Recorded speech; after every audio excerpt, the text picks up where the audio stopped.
Zee 24 तासनं उघडकीला आणलेल्या पुणे जमीन गैरव्यवहार प्रकरणात दिग्विजय पाटील आता चौकशीसाठी हजर झाले आणि दिग्विजय पाटील पुणे पोलीस आयुक्तांच्या कार्यालयामध्ये दाखल झालेत।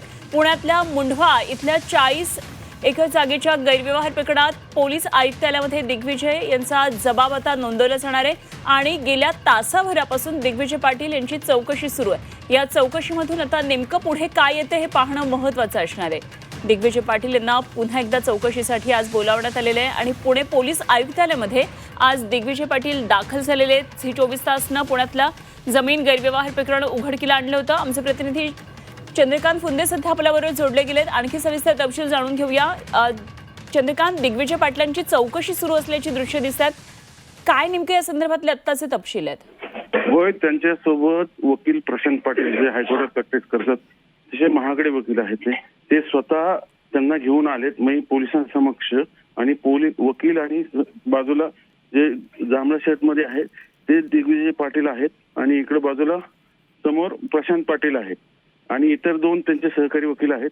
हे यांची सगळी आयओ दत्तात्रय वाघमारे हे आयओ चौकशी करतायत, सगळे त्यांचा जबाब लिहून घेत आहेत, काय काय त्यांचं म्हणणं आहे आणि साधारण हा जबाब आणखीन किती वेळ चालेल याचं तपासांती स्पष्ट होईल।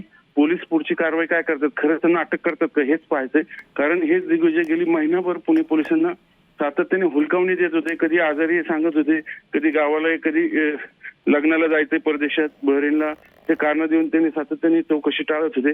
पण आज अखेर बरोबर शनिवारचा दिवस गाठून जेणेकरून कोणी इकडे येणार नाही, गुपचूप ते इथं आले, पण ज्याची याची कुणकुण लागलीच आणि अखेर आपण त्यांची एक्सक्लुझिव्ह दृश्य मिळवली, आपण ती स्क्रीनवरती पाहतो। हेच ते दिग्विजय पाटील आहेत ज्यांनी त्या मुंढवा जमिनीच्या दस्तावर सही केलेली ॲमेडिया कंपनीच्या वतीनं आणि पार्थ पाटील त्यांचा सहारा घेऊन या सगळ्या प्रकरणातून स्वतःला वाचवण्याचा प्रयत्न करतात। त्यामुळं आता पुढे काय होणार हेच पाहायचंय। पण आता यांना आरोप केले, पार्थ पवारांना आरोपी करणार का, यांना अटक करणार का, हे असे सगळे प्रश्न आपण निश्चितच सिस्टीमला विचारत आहोत। अगदी चंद्रकांत, आज नेमकं या चौकशीमध्ये काय काय होणार आहे, कुठले महत्त्वाचे मुद्दे असणार आहेत? अमेडिया कंपनी संदर्भातल्या व्यवहारांबाबत पुणे आयुक्तालयामध्ये चौकशी होणार का, काय काय नेमके आजचे तपशील आहेत? त्यातले मुद्दे हेच आहेत की त्यांनी ज्या पॉवर ऑफ इंटेंट लेटरच्या आधारे स्टॅम्प ड्युटी माफ करून घेतलेली आहे। ऍक्च्युली आता ते उद्योग कार्यालयानं इंटेंट ऑफ लेटर ते रद्द करून तीही माफी घेतलेली, त्यामुळे त्यांना ती स्टॅम्प ड्युटी भरावं लागणार आहे। ते मुद्रांक शुल्क कार्यालयाकडे त्याची सुनावणी सुरूच आहे, ऑलरेडी त्यांना दंड ठोठावलेला आहे 22 कोटींचा। पण तरी हे दावा करतात की आम्ही कोर्टात गेलो, आम्हाला स्टॅम्प ड्युटी माफ करून हवे ते, आणि सर्वात महत्त्वाची जमीन शासकीय आहे।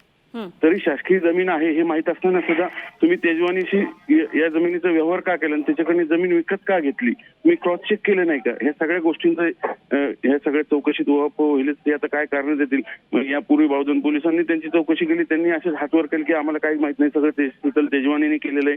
पण मुद्दा असा आहे, शीतल तेजवानी एवढी पॉवरफुल आहे का शासकीय जमिनीवर लगेच ताबा मार, प्रत्यक्षात आजही ती जमीन बॉटनिकल गार्डन सर्व इंडियाचं ताब्यात आहे, तरी शासकीय जमिनीवर ताबा मारून ती परस्पर विक्री करू शकत नाही। नक्कीच त्यामागे खूप मोठी पॉलिटिकल पॉवर आहे। अर्थात अजित पवारांचे पुत्र पार्थ पवार आहे, त्यांची ॲमेडिया कंपनी आहे, त्यातले दिग्विजय पाटील 1% भागधारक आहे आणि त्यांनी आणि त्या शीतल तेजवानी या दोघात हा दस्त नोंदला गेलेला आहे। अवघ्या 500 रुपयाच्या स्टॅम्पवरती 300 कोटी शासकीय ऍक्च्युअली प्रॅक्टिस त्याची बाजार मूल्य आहे 1800 कोटी। एवढा मोठा करोडो रुपयांचा व्यवहार होतो आणि तुम्ही म्हणता आम्हाला काहीच माहित नाही, असं कसं होऊ शकतं?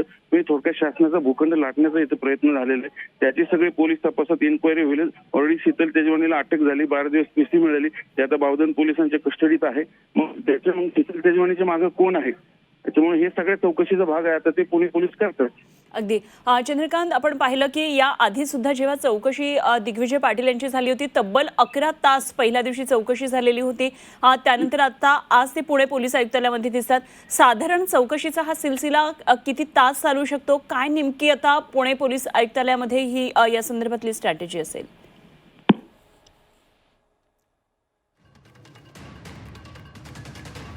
तर दिग्विजय पाटील यांची ही दृश्य आपण पाहतोय। पुणे पोलीस आयुक्तालयामध्ये दिग्विजय पाटील सध्या गेल्या तासाभरापासून दिग्विजय पाटील यांची ही चौकशी सुरू आहे। त्यांचे वकील त्यांच्या बरोबर आहेत आणि एकंदरीतच आज पुणे पोलीस आयुक्तालयामध्ये दिग्विजय पाटील यांच्या अमेडिया कंपनीतल्या 1% शेअरबाबत नेमकं काय होणार, अमेडिया कंपनी संदर्भातली काय नेमकी चौकशी आहे, हे सगळं तपासलं जाणार आहे। या संदर्भातली ही सगळी चौकशी सुरू आहे। सध्या पुणे पोलीस आयुक्तालयातून ही एक्सक्लुझिव्ह सुपर एक्सक्लुझिव्ह दृश्य आपण पाहतोय दिग्विजय पाटील यांची।